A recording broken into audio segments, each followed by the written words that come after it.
सर्वे में ये बात सामने आई है कि पटना में जो ट्रैफिक व्यवस्था है वह दिल्ली से थोड़ी खराब है और बेंगलोर के साथ साथ अन्य बड़े शहरों से अच्छी है। आज इस मामले पर लेकर ट्रैफिक एसपी प्रेस कॉन्फ्रेंस करके पूरे मामले की जानकारी दी। उन्होंने कहा कि 10 किलोमीटर चलने में पटना में 24 मिनट लगता है, जबकि दिल्ली में 10 किलोमीटर चलने में 23 मिनट लगता है, जबकि कोलकाता में 35 मिनट लगता है। उन्होंने कहा कि ट्रैफिक व्यवस्था को और अच्छा करने के लिए लगातार व्यवस्था की जा रही है। उन्होंने ये भी कहा कि पूरी तरीके से ये व्यवस्था की जा रही है कि पटना में ट्रैफिक व्यवस्था और अच्छी हो। उन्होंने कहा कि 10 दिनों तक ये पूरा सर्वे हुआ और सर्वे के बाद ये रिजल्ट आया है, तो इस तरह पटना की ट्रैफिक व्यवस्था तीसरे नंबर पर है। पूरे इंडिया में जो जाम वाली जगह है उन जगहों के लिए और अच्छे तरीके से काम किया जा रहा है और आने वाले दिनों में इसके परिणाम मिलेंगे। पटना यातायात पुलिस की तरफ से ये कम्युनिटी ट्रैफिक पुलिस के साथ में मिल करके, जो एनसीसी उड़ान जिसको बोलते हैं, उनके साथ मिल करके एक पटना की यातायात व्यवस्था को लेकर एक महत्वपूर्ण सर्वे करवाया गया। क्योंकि का जो उद्देश्य था वो ये था कि हमारे पास काफ़ी सारी चीज़ों का डाटा है, जैसे कितने चालान की कार्रवाई हम लोग करते हैं, कितनी शमन की कार्रवाई की जाती है, किस एरिया में शमन की कार्रवाई ज़्यादा होती है, किस में कम होती है। सिमिलरली रोड एक्सीडेंट्स कहाँ पे ज़्यादा होते हैं, किस सड़क पे ज़्यादा होते हैं। लेकिन परंतु जाम को लेकर के हमारे पास इस प्रकार का कोई डाटा नहीं था और बार-बार जो हमारे पास कंप्लेंट्स आती थी उसके अंदर काफ़ी बार लोगों की ये दिक्कत होती थी कि सर हम लोग पटना में आते हैं तो पटना में ही जाम सबसे ज़्यादा है, दिल्ली में जाम लगता नहीं है, चेन्नई में जाम लगता नहीं है। तो उसी के अंदर रिसर्च करते हुए हमने देखा, एक टोमटोम रिपोर्ट है जो कि इंटरनेशनल रिपोर्ट है। उसके अंदर पूरे पूरे वर्ल्ड की लगभग 50 से 55 सिटीज़ को उसने आकलन किया था, उसके अंदर पटना शहर नहीं था। उसी को मद्देनज़र रखते हुए उसके अंदर एवरेज स्पीड तथा आपको एवरेज 10 किलोमीटर चलने में कितना समय किसी आदमी को लगता है, वो निकाला गया था। उसके अंदर 2 मेथोडोलॉजीज़ यूज़ की जाती हैं।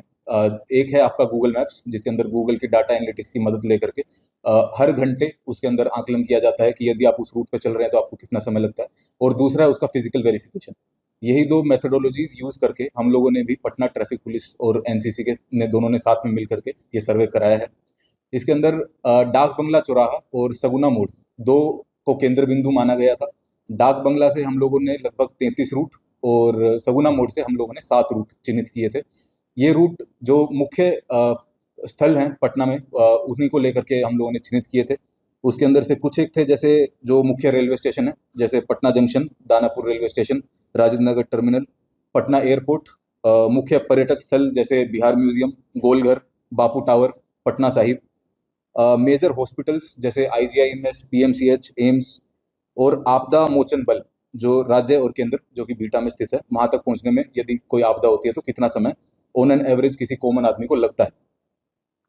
इसकी है एक साक्ष्य आधारित सर्वे है और इसके अंदर जो यातायात की जो नीतियां हमारे द्वारा लगाई जा रही हैं उससे एक आकलन किया जाएगा कि वो नीतियां जो हैं वो सही तरीके से इम्प्लीमेंट हो रही है और उनका परिणाम सही आ रहा है या नहीं आ रहा है। जो टोमटोम रिपोर्ट है उसके आधार पर कोलकाता के अंदर 10 किलोमीटर तय करने में लगभग 35 मिनट लगती हैं, दिल्ली में 23 मिनट और चेन्नई में 30 मिनट। इस सर्वे के आधार पर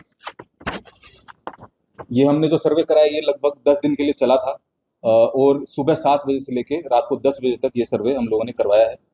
इसका परिणाम कुछ इस प्रकार है। औसतन 10 किलोमीटर चलने में पटना में एक आदमी को 25 मिनट 12 सेकंड लगते हैं तथा औसतन स्पीड उसकी 24 किलोमीटर प्रति घंटा रहती है। इसके अंदर जो गूगल से जो हम लोगों ने डाटा निकाला है उसके अंदर थोड़ा-सा वो ज़्यादा दिखा रहा था, जो स्पीड है और जो एवरेज टाइम है। जो हम लोगों ने भौतिक सत्यापन उसका किया, एक सिविलियन गाड़ी के अंदर जो एनसीसी की टीम गई उन्होंने सत्यापन किया तो उससे थोड़ा-सा कम दिखा रहा था। ये जो हमने आपको बताया ये एवरेज स्पीड है और एवरेज समय जो हमें लगता है वो है। इससे यह पता चलता है कि अन्य भारतीय शहरों के मुकाबले पटना का जो यातायात व्यवस्था है वह भी काफ़ी बेहतर और संतुलित है। हम लोग दिल्ली से थोड़ा ज़्यादा समय हमें लगता है, परंतु चेन्नई और कोलकाता के मुकाबले हमारा जो समय है वो काफ़ी ठीक है। पटना यातायात पुलिस का जैसे मैंने बताया कि उद्देश्य मेजर ये था कि इसके माध्यम से हमें ये पता चल सके, जो भी पटना ट्रैफिक पुलिस के द्वारा नए स्टेप्स लिए जा रहे हैं, नया प्रोग्राम चलाया जा रहा है या किसी भी प्रकार से जो नई नीतियाँ लागू की जा रही हैं उसका परिणाम क्या है। इस तरीके का सर्वे जो है वो लगातार पटना ट्रैफिक पुलिस के द्वारा किया जाएगा। हर 6 महीने में, क्योंकि कुछ बदलाव होते हैं, रोड के ऊपर बदलाव होते हैं, उसके अंदर यातायात व्यवस्था में बदलाव होते हैं, तो उसका परिणाम और जो नीतियाँ बदली जाती है उसका परिणाम एक आकलन करना बहुत आवश्यक है।